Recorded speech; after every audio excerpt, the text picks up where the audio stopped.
미니야, 이제 진짜 안 되겠어. 넌 바뀌지도 않을 거면서 왜 희망만 주는 건데. 넌 바뀌었다고 하지만 난 진짜 모르겠어. 이제 너가 아니라도 나 그 친구가 노래 발표. 구질구질하게 굴지 말고 그만하자.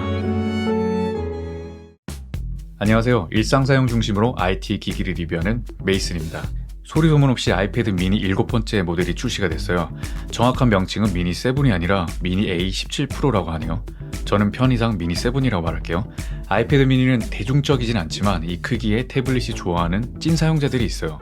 저도 미니 첫 번째 모델부터 지금까지 모두 사용하고 있는데요. 휴대폰은 너무 작고 10인치 이상 되는 태블릿은 크고 무겁다고 생각하면 서브 태블릿으로 미니를 사용하기가 좋아요. 일상생활에서 기기를 두 개를 사용하면 번거롭긴 하지만 휴대폰은 전화, 메시지, SNS 다양하게 사용하기 때문에 배터리가 걱정이고 또 온전하게 콘텐츠를 즐길 수 없는 경우가 많거든요. 그래서 비교적 가벼운 미니 7을 함께 들고 다니면 그런 점에서 해방될 수 있다는 분명한 장점이 있어요. 구매를 고려하는 소비자를 게임 유저, 신규 구매자 및 미니 5 이하 보유자분들, 미니 6 보유자 이렇게 세 부류로 나눠서 어떤 관점으로 미니 7을 바라봐야 되는지 알아보고 제가 미니 7을 선택할 때 중요하게 생각하는 부분인 용량 선택의 비밀, 배터리와 일상사용 지속도, 미니 7과의 최고의 조합과 대안 이렇게 세 가지 파트로 나눠서 이야기를 해볼게요. 게임 유저분들은 그냥 무조건 구매하세요. 미니 7이 업그레이드라는 말이 맞지만 게임에서만큼은 절대 그렇지가 않아요. 게임에서 절대적으로 중요한 AP가 A17 프로 칩이 탑재되면서 CPU 성능은 30%, GPU 성능은 25%가 향상됐어요. 램도 4기가에서 8기가로 변경되면서 멀티태스킹이나 대용량 앱을 실행하면 더 원활한 성능을 발휘해요. 그리고 하드웨어 가속 레이트레이싱을 지원해서 더 부드럽고 향상된 그래픽으로 게임을 할 수 있어요. 그런데 A17 프로가 발열이 좀 있는 편이거든요. 3D 벤치마크를 돌리고 있는 장면인데요. 실내 온도는 낮지만 기기 온도가 40도가 넘어가기도 하거든요. 근데 이런 태블릿용 쿨링팬을 사용하게 되면 온도가 쑥쑥 떨어지는 게 보이시죠? 훨씬 원활하게 게임을 할 수 있어요. 이 쿨러는 게임뿐만 아니라 운영체제를 업데이트하거나 그림을 그리거나 영상 편집 같은 발열이 지속적으로 생기는 작업을 할 때 정말 좋으니 꼭 구매를 고려해보세요. 저는 맥미니 위에도 올려놓고 사용하고 있는데 효과가 정말 좋아요. 어쨌든 게임 유저라면 고민은 시간을 늦출 뿐이에요. 8인치대 태블릿을 찾고 있다면 사실 아이패드 미니만한 게 없어요. 이번 미니 7이 달라진 점에 비해 가격이 비싸다고 생각해서 미니 6 중고도 고려하시기도 하는데요. 미니 6의 중고 가격도 만만치가 않아요. 물론 가격적인 측면에선 분명히 메리트가 있겠지만 미니는 항상 출시 텀이 긴 모델이거든요. 그래서 다음 미니는 3년을 기다려야 할 수도 있어요. 3년 동안 애플에서 이런저런 업데이트를 해줄 거고 그렇게 되면 미니 6가 지금처럼 쾌적하게 사용하지 못할 수도 있어요. 애플은 항상 그래왔거든요. 그래서 자금의 여유가 좀 있으시다면 미니 7 새 제품을 구매하시는 걸 추천드려요. 근데 그냥 8인치 태블릿에 대한 막연한 호기심으로 구매하는 건 한번 생각해 보셔야 될 것 같아요. 왜냐하면 미니는 확실히 장단점이 있는 제품이거든요. 태블릿은 무조건 애플이라는 공식이 있지만 미니는 좀 반반인 것 같아요. 앞서 말했듯이 게임 유저라면 무조건 샤도도 괜찮지만 일상사용 하시는 분들이라면 가장 걸리는 게 디스플레이 주사율이 아직도 60Hz라는 거예요. 화면 주사율은 이런 작은 아이폰 미니에서는 크게 느끼지 못하지만 이렇게 디스플레이가 점점 커질수록 역체감이 심해요. 이건 성능보다 경험적인 문제인데요. 같은 8인치대 태블릿인 레노버 Y700의 경우 120에서 144Hz까지 지원되거든요. 일상적인 사용 패턴에서 각각 사용해보잖아요. 그럼 실제로 Y700이 더 빠른 성능이 아닌데도 불구하고 더 빠르고 부드럽게 느껴져요. 그래서 화면 주사율로 경험할 수 있는 거 절대 무시 못해요.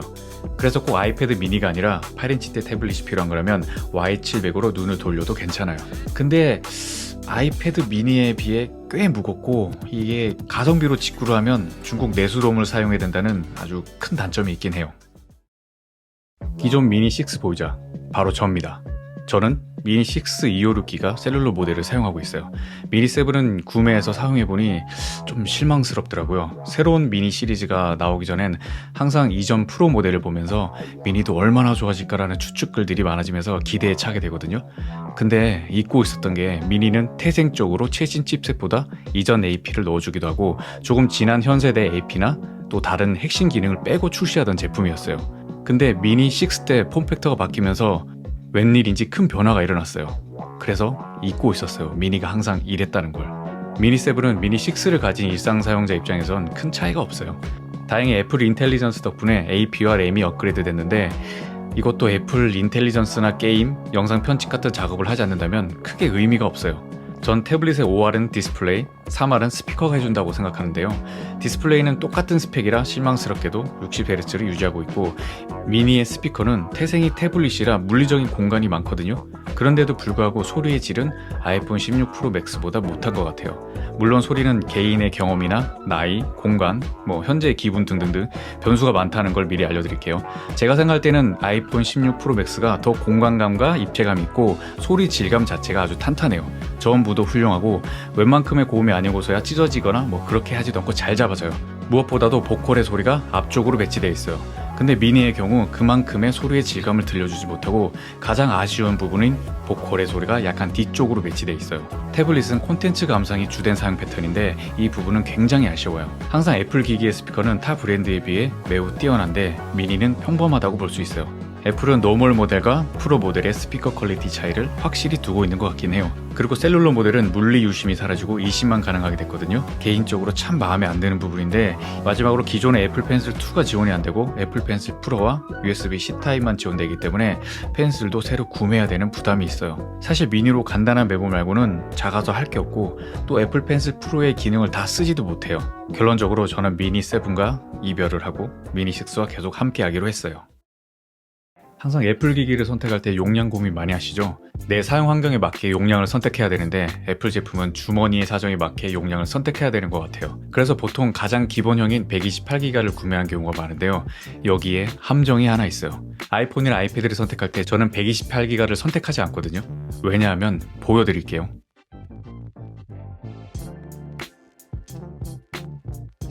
저장 공간의 속도 테스트인데, 일상 사용하시는 분들은 어떤 기기를 사시든 AP도 중요하지만 저장 공간의 속도를 꼭 체크하는 게 중요해요. 쉽게 말해서 PC라고 생각한다면 하드디스크의 속도보다 SSD의 속도가 엄청나게 빠르잖아요. 모바일 기기에서도 저장 공간의 속도가 실제 사용 시 체감되는 경우가 많단 말이에요. 다시 수치를 보면 읽기 속도는 괜찮지만 쓰기 속도가 반이죠. 보통 속도는 읽기 속도가 좀 더 빠르고 쓰기 속도가 100에서 200 정도 낮기도 해요. 사실 동일한 게 가장 좋습니다.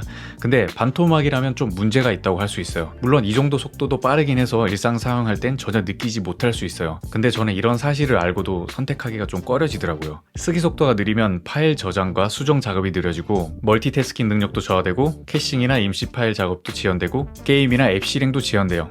무엇보다 수명이 단축될 가능성이 있는데요. 이건 SSD 기준으로 말씀드리면 쓰기 속도가 낮은 상태로 지속적으로 기기가 사용되면 저장 장치 내부의 셀 마모 관리를 잘 하지 못해서 일부 영역이 과도하게 사용되면서 전체 수명을 단축시킬 수 있어요. 이런 이유로 전 항상 256기가 이상의 모델을 선택하고 있어요.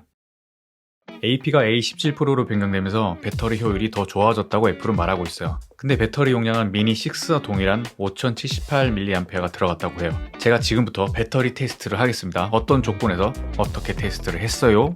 라고 하면서 여러분께 결과를 보여드릴 수 있지만 이건 찬 모순 있는 테스트예요. 배터리의 소모는 다양한 변수가 존재해요. 다양한 변수의 몇 가지를 말해보면 연결된 와이파이의 속도와 품질, 신호 세기, 연결된 셀룰러 속도와 품질, 신호 세기, 현재 실내 온도, 기기 온도, 현재 배터리 컨디션, 화면 밝기, 소리 볼륨, 백그라운드 실행 앱 및 GPS 사용, 소프트웨어 버전 등등등 너무 변수가 많기 때문에 제가 테스트를 해드려도 큰 의미가 없어요. 그냥 영상을 더 길게 만들려면 하면 되지만 제가 테스트를 한 결과도 수천 수만 가지의 변수 중 하나일 뿐이란 거예요. 그래서 저는 여러 리뷰어의 테스트를 확인하고 그 평균치가 어느 정도인지만 확인하는 편이에요. 미니 7의 배터리 테스트를 해외 및 국내 리뷰어들이 측정한 결과를 종합해서 봤을 때 그냥 보통 일상 사용 시 최대 10시간 정도인 것 같아요. 이거 참고만 하시고요.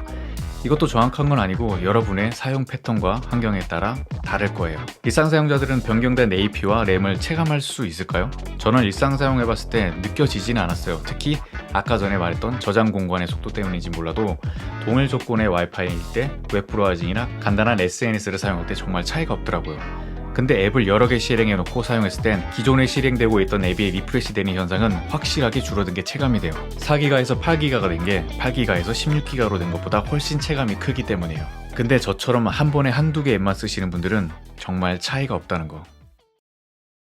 제가 사용하면서 가장 아이패드 미니와 좋았던 조합은 아이폰 미니와의 조합이었어요. 휴대폰은 전화나 메시지 같은 필수적으로 해야 되는 것들이 많잖아요. 거기에 콘텐츠 소비나 SNS, 음악 감상까지 함께하면 배터리는 순삭이 되어버리거든요. 그래서 이를 분리하기 위해서 아이패드 미니를 셀룰러 모델로 가지고 다녔는데 정말 만족스러웠어요. 큰 화면인 프로맥스 모델이나 플러스를 사용하더라도 결국 휴대폰이거든요. 온전하게 콘텐츠를 즐기긴 어려워요. 두 기기를 가지고 다니는 게 번거롭긴 하지만 효율성에 있어서는 오히려 나을 수 있다고 생각해요. 크기가 작은 아이폰 기본 모델이나 프로 모델과 조합으로 사용하면 콘텐츠 소비에 있어서는 확실히 효율적이실 거예요. 미니는 얼마 전까지만 해도 8인치 태블릿의 최강자였는데요. 그 자리를 넘볼 만한 제품이 등장했죠. 레노버의 Y700이에요. 저도 사용해보고 꽤 잘 만든 제품이고 가성비까지 좋다고 생각해서 잘 사용하고 있거든요. Y700은 현재 1세대와 2세대가 출시됐고 곧 스냅드래곤 젠3가 탑재된 3세대가 본격적으로 풀리기 직전이에요. 사실 저도 예약을 해놨어요. Y700의 단점이라면 크기에 비해서 무겁고 가성비로 구매하려면 중국 레스롬을 써야 된다는 큰 단점이 있어요. 뭐 대단한 거 하지 않고 컨텐츠 소비용으로만 사용한다면 막 쓰기에는 더 적합한 8인치 태블릿이라고 생각해요. 기존의 안드로이드를 사용했던 분들은 오히려 더 나은 선택일 수도 있어요. 그리고 Y700의 본질은 휴대용 게임 태블릿이거든요. 게임 유저분들이 만족할 만한 기능이 여러 포함되어 있고 사실 게임을 하기 위해 애초에 기획된 제품이라 발열 관리라든가 성능적인 면에서 미니를 제외하고는 올킬인 제품이에요. 3세대는 지금 가격이 비싸고 가격이 조금 안정되는 시기에 구입하시는 걸 추천드리고요. 게임을 안 하시는 분들은 1세대 모델을 저렴하게 구매하시는 것도 방법이에요. 아이패드 미니는 정말 매력적인 태블릿이긴 해요. 이 크기의 프로만큼의 스펙을 가지고 나왔다면 엄청나게 많이 판매됐을 텐데 애플은 절대 그걸 해주지 않을 거라는 걸 이번에도 확인하게 됐어요. 그래도 분명 매력적인 태블릿이기 때문에 여러분의 각자의 용도에 맞게 잘 사용하시고요. 그럼 다음 아이패드 리뷰는 3년 있다가 찾아뵐게요. 지금까지 메이슨이었고요. 앞으로도 일상 사용 중심의 IT 기기를 원하신다면 구독과 좋아요를 부탁드려요.